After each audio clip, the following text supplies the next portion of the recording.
My name is Tom Misrobian, and I am here to speak with you in what is the first of a series of short videos that we're going to be doing to introduce you to Queen of Swords, a brand new musical written and produced by the members of Rogue Stage.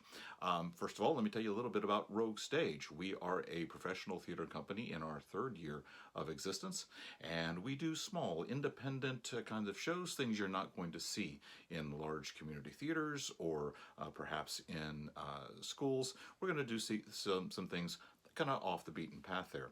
We're also focused on original works, and we've done a lot of those recently. We are starting with our biggest original work that we're going to be bringing to you very soon, and we've been working on it for about 4 years, and it's called Queen of Swords.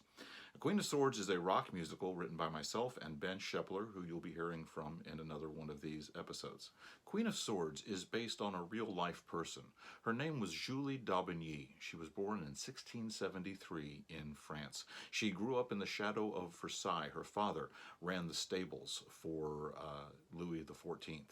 And she grew up in a very male-dominated society. She learned how to sword fight.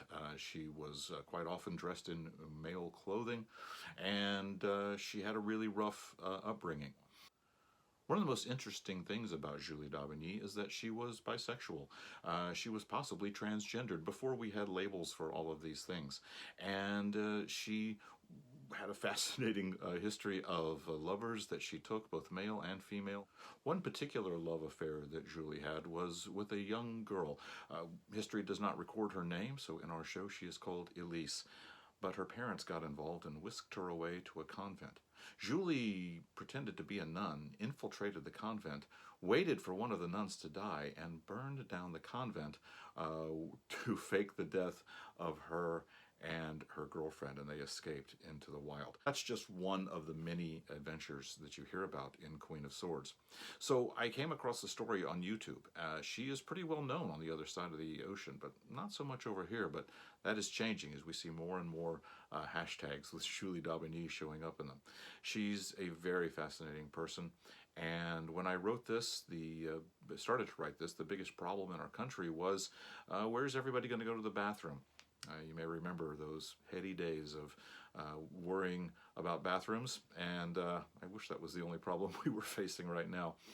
But back then, when I started writing this, it became very apparent to me that this was not a new issue, that people who are not the same as me have been around for a long, long time, and this is not a new issue. So I wrote this to bring awareness to that subject, to the struggle of members of the LGBT community, and because I believe that awareness breeds acceptance, and acceptance leads to action, and we've seen that, and I've seen that in my personal life.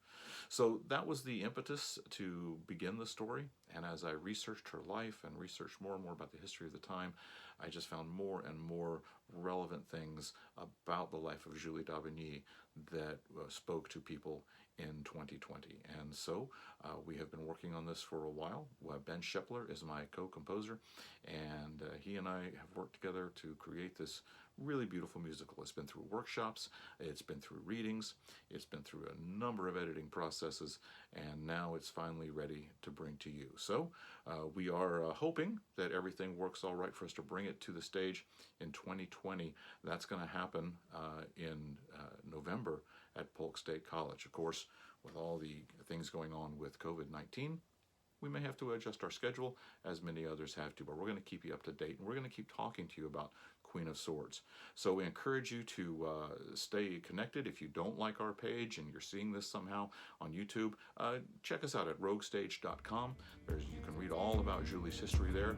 There's also places if you want to come alongside and support the show financially. There's opportunities for you to do that as well. So get connected, sign up on our mailing list, and find out all you can about Julie d'Aubigny, the Queen of Swords.